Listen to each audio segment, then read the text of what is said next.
सर्दियों के बाद कॉलेज खुल चुके थे। इन छुट्टियों में सब अपने अपने घर से वापस आ रहे थे और रीमा नाम की एक लड़की भी आई थी जो शुरू से ही लोगों को अजीब लगती थी। देखो, रीमा भी आ गई। मुझे तो ये बहुत ही अजीब लगती है। उसका स्वभाव बहुत ही अजीब सा है। एक तो किसी से बात नहीं करती है, ऊपर से वो एक ही जगह बैठे बैठे कोई भी काम कर लेती है, पता नहीं कैसे। हाँ, ये बात तो पूरी क्लास को नहीं समझ में आती है। सब लोग क्लास से चले जाते हैं। रीमा अपना बैग ठीक करने लगती है, तभी वहाँ पर अमन और ऋषु आते हैं। अमन, क्यों ना आज रीमा से मजे लिए जाएं? मैंने देखा था इसकी बोतल में पानी नहीं था, तो हम इसे वहीं बैठे बैठे पानी लाने को कहते हैं। हाँ भाई, तू ठीक बोल रहा है। और अगर पानी लाती है तो हम इसको डांस करने को बोलेंगे, तब तो ये जरूर ही कुछ ऐसा वैसा करेगी। हेलो रीमा, तुम कैसी हो? हम तुम्हारी क्लास के बच्चे हैं, तुम तो हमें जानती ही होगी। मैं ऋषु और ये अमन। हम थोड़े शरारती हैं, तो क्या तुम हमारे लिए एक शरारत पूरी करोगी? हम दोनों के लिए या तो तुम पानी लेकर आओ या हमें नाच कर दिखाओ, और हमें पता है कि तुम्हारी बोतल खाली है। मुझे जाने दो, तुम लोग किससे पंगा ले रहे हो तुम्हें शायद पता नहीं है। मैं इसीलिए किसी से बात नहीं करती हूँ, क्योंकि मुझे पढ़ाई का शौक है, इसलिए कॉलेज आती हूँ, ना कि तुम्हारी तरह हरकतें करने। तुम नहीं जा सकती हो। क्योंकि हम दोनों तुम्हें जाने नहीं देंगे। फिर तो तुम दोनों को मैं अब पानी पिला ही देती हूँ। रीमा हाथ में बोतल लेती है और अपने हाथों को लंबा कर पानी तक ले जाती है और पानी ले आती है, और फिर अपने असली रूप में आ जाती है जो एक चुड़ैल का होता है। ये लो पानी, जितना पानी पीना है पी लो, फिर ये मत कहना कि मरने से पहले मैंने तुम्हें पानी तक नहीं पूछा। चुड़ैल, तुम तो एक चुड़ैल हो। तुम्हारे हाथ वाकई इतने लंबे हैं। हमने बस तुम्हारे साथ शरारत करने की सोची थी, उसके लिए तुम हमें मार डालोगी। मुझे पढ़ने का शौक था, पर तुम लोगों ने मेरा मजाक बना कर रख दिया। मैं तुम्हें शरारत करने वाली दिखती हूँ? क्योंकि तुम लोगों के सामने अब मेरा राज खुल चुका है, तो मैं तुम दोनों को मार कर ही दम लूंगी। ऋषु और अमन भागने की कोशिश करते हैं, तो वो अपने दोनों हाथ लंबे कर उन दोनों को पीछे से ही पकड़ लेती है, फिर उन दोनों को छत से टकरा टकरा कर मार डालती है।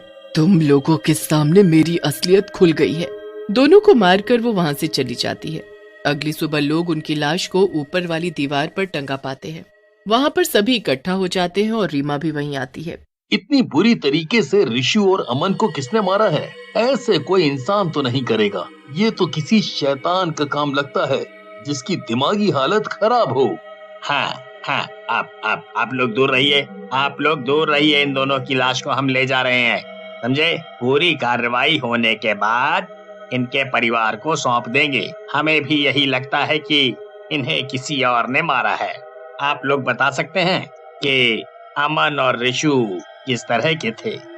नहीं सर, हम इसके बारे में कुछ ज्यादा नहीं बता सकते। सबसे तो इनका ठीक ठाक ही नाता था, कभी किसी से कोई झगड़ा या बदसलूकी के बारे में नहीं सुना है। विकी और पुलिस वाले बातचीत कर रहे होते हैं, तो विकी की नजर रीमा पर पड़ती है। वो ऋषु और अमन की लाश को देखकर मुस्कुरा रही होती है। 2-3 दिन कॉलेज में शांति बनी रहती है, पर विकी के मन में अभी भी कई सवाल होते हैं। ऋषु और अमन को इतनी बुरी तरीके से किसने मारा होगा शालिनी? हाँ, इस बारे में मैं क्या कह सकती हूँ। मुझे तो उस दिन से बहुत डर लगने लगा है। किसने ऐसी हरकत की होगी? वो बहुत ही डरावना मंजर था। एक लड़की होने के नाते तुम ये सब देखकर बहुत भयभीत हो गई थी ना? क्योंकि हम लड़के भी उस चीज को देखकर डर गए थे। पर मैंने एक अजीब सी बात गौर की। तुम रीमा को जानती हो ना? वो उन दोनों की लाश को देखकर मुस्कुरा रही थी। रीमा चुड़ैल उन दोनों की बातें सुन रही थी। इस विकी और शालिनी को लगता है मेरे बारे में शक हो गया है। क्यों ना इन दोनों का भी शिकार किया जाए। ये दोनों पता करने के लिए तो आएंगे ही मेरे पास। थोड़ी देर बाद विकी और शालिनी भी पता करने के लिए रीमा के पास जाते हैं। सुनो रीमा, हम जानते हैं कि तुम्हें इस बारे में कोई दिलचस्पी नहीं होगी कि अमन और ऋषु कैसे मरे हैं, पर वो मेरे दोस्त थे, इसीलिए मैं जानना चाहता हूँ कि उस दिन वो लोग तुमसे मिलने आए थे ना?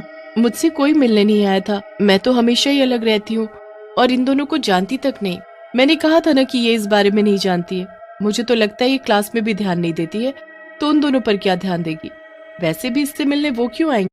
इसलिए मिलने आएंगे क्योंकि मैंने इसके पास अमन का फेवरेट लॉकेट देखा है जो वो कभी अलग नहीं करता था।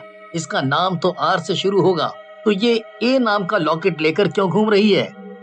अगर ये किसी और का लॉकेट है तो ये भी हमें बता दे, पर मुझे पता है कि ये अमन का ही लॉकेट है। इतना सुनकर रीमा लंबे हाथ वाली चुड़ैल का रूप ले लेती है। इसका मतलब तुम सबको असलियत पता चल गई है। मैं कोई लड़की नहीं हूँ। यही बात पता करने तुम्हारे दोनों दोस्त आए थे। तुम लोग कभी मुझे पढ़ने दोगे या नहीं?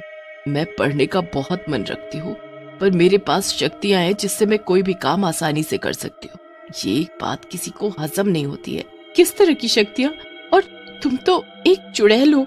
क्या तुमने ही अमन और रिशु को मारा है? इसका मतलब विकी सच बोल रहा है। तुमने ठीक कहा, विकी सच बोल रहा है। मैं एक चुड़ैल हूँ, वो भी लंबे हाथों वाली। जैसे तुम मुझसे भागने की कोशिश करो, मेरे हाथ तुम्हें पकड़ ही लेंगे। तुम मुझसे उतनी दूर पर खड़ी होना। अब देखो मैं तुम्हें अपने नजदीक कैसे खड़ा करती हूँ। वो अपने हाथ बढ़ाकर शालिनी को अपने पास खींच लेती है। उसे छोड़ दो, उसने कुछ नहीं किया है। तुम्हें मारना है तो मुझे मारो ना, उसे इस बारे में कुछ नहीं पता है। और अब समझा, इसीलिए तुम थोड़ा अजीब दिखती हो।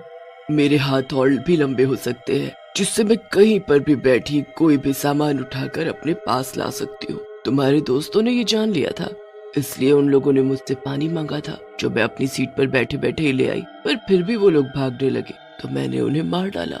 इतनी सी बात के लिए तुमने किसी की जान ले ली? वो सिर्फ तुमसे पानी ही तो मांग रहे थे। तुम्हारा मन नहीं था तो तुम उन्हें नहीं देती, वहाँ से उठकर जा सकती थी। वो लोग मुझसे मजाक कर रहे थे तो मैंने भी उनके साथ थोड़ा मजाक कर दिया। जैसे अब तुम लोग मेरा दिमाग खाने आए हो, तो मैं तुम लोगों को बिना नमक मिर्च के ही खा जाऊंगी, क्योंकि अक्सर तुम जैसे लोग मुझे सताने आ जाते हैं। मैं कैसे बुरी हुई, हर बार का यही लगा रखा है। मैं बुरी हूँ, मैं बुरी हूँ, मैं चुड़ैल हूँ, इसीलिए लोगों को मैं मार देती हूँ। पहले तो वो इस बात से हैरत में रहते हैं कि मैं अपनी जगह पर बैठे बैठे किसी सामान को कैसे उठा लेती हूँ। फिर थोड़ा सा और जादू दिखा दो तो लोग मुझसे दूर भागने लगते हैं।